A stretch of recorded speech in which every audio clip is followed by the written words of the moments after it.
آج سے تقریباً 1100 سال پہلے موجودہ ایران کے کیپٹل تہران کے نزدیک رے نامی ایک تاریخی شہر میں ایک شخص ہوا کرتے تھے۔ ان کی رحم دلی کا یہ عالم تھا کہ وہ اگر کسی ذی روح کو اذیت میں مبتلا دیکھتے تو وہ بے حد پریشان ہو جاتے۔ ان کے لیے کسی بچے کا درد، کسی بالغ کی تکلیف یا کسی مریض کے جسم میں پرورش پانے والی کوئی جان لیوا بیماری ان کے لیے فکر مندی کا باعث ہوتی۔ وہ ان بیماریوں کی کھوج لگاتے اور ان کا علاج دریافت کرتے۔ اسی لیے گردنواح اور دور دراز کے علاقوں سے لوگ ان کے پاس علاج کے لیے آتے تھے۔ یہ تھے مسلمانوں کے عظیم طبیب اور فلسفی ابو بکر محمد بن یحییٰ الرازی۔ آپ ایک طبیب، ماہر علم نجوم، فلسفی، کیمیاء دان اور ریاضی دان تھے۔ فلکیات، کیمسٹری، منطق اور ادب آپ کا علمی میدان تھا۔ اپنے شعبے میں ان کے عظیم کارناموں کی وجہ سے ان کو جالینوس العرب کہا جاتا ہے، اور ان کی شہرت کی وجہ سے یہ قول مشہور ہے کہ بقراط نے طب کو دریافت کیا، جالینوس نے طب کو نئے سرے سے زندہ کیا، جبکہ یہ منتشر تھا۔ الرازی نے طب کے متفرقہ ذرائع کو ترتیب سے جمع کیا اور ابن سینا نے اسے تکمیل تک پہنچایا۔ محمد بن یحییٰ الرازی نے دنیاوی تعلیم رے سے ہی حاصل کی اور اپنے شہر رے کی نسبت سے الرازی کہلائے۔ رے ایران کا ایک قدیم شہر ہے جو 6 صدی ہجری تک سیاسی اور مذہبی حوالے سے اہمیت کا حامل رہا ہے، جو کبھی علماء اور فضلاء کا مسکن ہونے کے ساتھ ساتھ اپنی چمک دمک اور شان و شوکت میں اپنی مثال آپ ہوا کرتا تھا۔ طب کے شعبے میں الرازی علم الطبیعیات کے زبردست ماہر اور محقق تھے۔ اگرچہ الرازی یونانی حکماء اور فلاسفر سے کافی متاثر رہے ہیں اور میڈیکل سائنس میں وہ عظیم یونانی حکیم جالینوس کے پیروکار نظر آتے ہیں، لیکن اس کے باوجود ان کے طریقہ کار میں ایک انفرادیت نظر آتی ہے جو الرازی کو ان سے ممتاز کرتی ہے۔ موجودہ دور میں ہر ڈاکٹر کو ایک اوتھ یعنی حلف لینا ہوتا ہے کہ وہ کسی مخصوص اخلاقی قاعدے کے اندر رہتے ہوئے پوری لگن کے ساتھ اپنی صلاحیتوں کو بہترین طور پر استعمال کر کے مریض کا خیال کریں گے۔ اس حلف کا آغاز یوں تو بقراط نے 300 قبل از مسیح میں کر دیا تھا، مگر مسلم دنیا میں اس کا آغاز الرازی نے کیا، اور اس میں اضافہ بھی کیا کہ طبیب کی اللہ کی طرف سے یہ ذمہ داری ہے کہ وہ اپنے ہنر کے ذریعے بیمار انسانیت کی خدمت کرے۔ الرازی نے میڈیکل کی فیلڈ میں جن ضابطوں کو قائم کیا وہ آج میڈیکل اسٹینڈرڈز بن چکے ہیں، جیسا کہ مریض کی حالت کی مکمل ڈاکومنٹیشن کرنا، علاج کی مکمل رپورٹ رکھنا، صفائی اور حفظان صحت کے اصول قائم کرنا بھی ان کا ایک کارنامہ ہے۔ الرازی شواہدات پر مبنی تحقیقات کے قائل تھے، اور ان کی میڈیکل تحقیق میں ہمیں اس بات کی جھلک دیکھنے کو ملتی ہے۔ اس سلسلے میں ان کے بارے میں ایک نہایت دلچسپ بات بیان کی جاتی ہے کہ جب عباسی خلیفہ المقتفی باللہ نے ان کو بغداد میں سب سے بڑا اسپتال بنانے کا حکم صادر فرمایا، انہوں نے اسپتال کی تعمیر کے لیے جگہ کا انتخاب کرنے کے لیے ایک قابل ذکر طریقہ استعمال کیا۔ انہوں نے بغداد کے مختلف علاقوں میں تازہ گوشت کے ٹکڑے رکھوائے۔ کچھ دنوں کے بعد ان ٹکڑوں کو چیک کیا اور اسپتال کی جگہ کے طور پر اس جگہ کا انتخاب کرنے کا مشورہ دیا جہاں گوشت کا ٹکڑا کم سے کم سڑا ہوا تھا۔ ان کا خیال تھا کہ یہ جگہ اسپتال بنانے کے لیے سب سے صاف ستھری جگہ ہوگی۔ اگرچہ الرازی کی شہرت اور مقبولیت میڈیکل سائنس اور فلسفہ ہے، لیکن ان عوامل میں کمال پانے سے پہلے الرازی ایک ماہر کیمسٹ بھی تھے۔ تاریخ دان ان کو جابر بن حیان کے بعد مسلم دنیا کا سب سے بڑا کیمیاء دان مانتے ہیں۔ الرازی کے دور میں کیمسٹری کا علم اس شکل میں موجود نہیں تھا جیسا کہ آج ہمارے سامنے ہے، بلکہ اس کی شروعات الکمی نام کے ایک علم سے ہوئی۔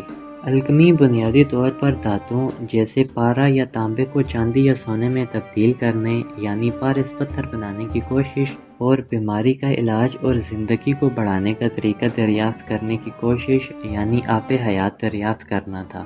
بہت حد تک یہی ممکن ہے کہ الرازی کے پیش نظر بھی یہی مقاصد ہوں، مگر اس جستجو میں انہوں نے علم کیمیاء میں بہت سے نئے عوامل، آلات اور اصول قائم کیے۔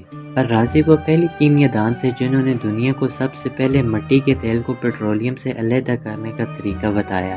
اس لیے یہ کہنا غلط نہ ہوگا کہ پیٹرولیم پر مشتمل تمام ٹرانسپورٹ کا سہرا صرف الرازی کے سر ہے، کیونکہ بطور فیول استعمال ہونے والا ڈیزل یا پیٹرول جس طریقے سے زمین سے نکالا جاتا ہے، اس کی ابتدائی شکل کے خالق الرازی ہیں۔ کیمسٹری کے شعبے میں کی جانے والی دریافتوں میں سے 2 اہم سلفیورک ایسڈ اور ایتھنول ہے، اور ان کا سہرا بھی رازی کے سر ہے۔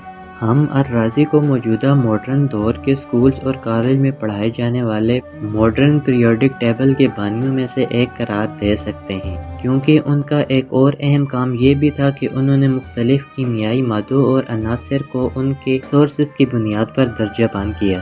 اس کے علاوہ کون سا کیمیکل کس طریقے سے حاصل کیا جا سکتا ہے، یعنی پودوں، جانوروں اور معدنیات سے حاصل کی جانے والے کیمیکلز کو مختلف گروپ میں انہوں نے تقسیم کیا۔ الرازی کم عمری میں ہی موسیقی کا شوق رکھتے تھے۔ وہ خود بھی بروت بجایا کرتے تھے، لیکن ان کا مشغلہ صرف موسیقی سننے یا بجانے کی حد تک نہیں تھا، بلکہ وہ میوزک تھیوری کے ماہر تھے اور میوزک کی میتھمیٹیکل بنیادوں سے واقف تھے۔ اگرچہ نفسیاتی مسائل کے علاج کے لیے موسیقی کا استعمال الرازی سے پہلے بھی ہو رہا تھا، لیکن الرازی نے انسانی صحت پر موسیقی کے اثرات پر اپنی تحقیقات بھی پیش کیں۔ انہوں نے اپنی کتاب المنصوری میں ذکر کیا ہے کہ رے کے امیر منصور بن نوح ایک ایسی بیماری میں مبتلا تھے جس کی وجہ سے وہ اکثر اداس، بیزار اور غمگین رہتے تھے۔ الرازی نے علاج کے لیے امیر کو موسیقی سننے کا مشورہ دیا اور بتایا کہ جس طرح مختلف کھیل کھیل کر انسان کو ذہنی سکون ملتا ہے، وہی لطف اور اطمینان کی کیفیت موسیقی سننے سے بھی حاصل ہو سکتی ہے۔ البتہ ہر لطف دینے والی چیز کی طرح اس کا استعمال بھی ایک حد کے اندر ہونا چاہیے۔ الرازی نے تقریباً 250 سے بھی زیادہ کتابیں لکھی، جن میں زیادہ تر طب کے شعبے سے متعلق تھیں۔ الرازی اپنی ایک حیرت انگیز کتاب غریبوں، مسافروں اور بالعموم ان لوگوں کے لیے لکھی جن کو کسی وجہ سے طبیب کی سہولت میسر نہ ہو۔ اس کا فائدہ یہ تھا کہ وہ اس کتاب کی مدد سے اپنی مدد آپ کے تحت علاج کر سکتے تھے۔ 1 گھنٹے میں علاج کے عنوان سے ایک کتاب میں الرازی نے ایسے مسائل کا ذکر کیا تھا جن کے متعلق الرازی کا دعویٰ تھا کہ ان کا علاج 1 گھنٹے کے اندر ممکن ہے۔ ان میں سر درد، کان درد، کھانسی، خارش، پٹھوں کا درد شامل ہے۔ الرازی نے ہی سب سے پہلے طبی امداد فرسٹ ایڈ کا طریقہ جاری کیا۔ کتاب طب الملوکی، جسے الرازی نے طبرستان کے حاکم کے لیے لکھا تھا، اس امر کی صراحت کی گئی ہے کہ غذاؤں سے کس طرح علاج کیا جا سکتا ہے۔ الرازی غذاؤں کے ذریعے علاج کا بہت بڑا حامی تھا، چنانچہ اس کا یہ قول مشہور ہے کہ جب تک غذاؤں سے علاج کیا جا سکتا ہو، دواؤں کو استعمال نہیں کرنا چاہیے۔ ان کی 2 مشہور کتابیں جو کئی سال تک یورپ کے تعلیمی اداروں میں پڑھائی جاتی رہی ہیں، وہ کتاب الحاوی اور کتاب المنصوری ہیں۔ کتاب الحاوی کا 1280 میں لاطینی ترجمہ کیا گیا اور یہ میڈیکل کی دنیا کی بہترین کتاب رہی ہے۔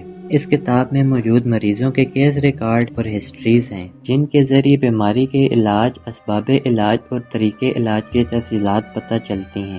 کتاب المنصور میڈیکل سائنس کا ایک جامع اور تفصیلی جائزہ ہے اور الرازی نے اس کو رے کے امیر المنصور کے نام سے منسوب کیا تھا۔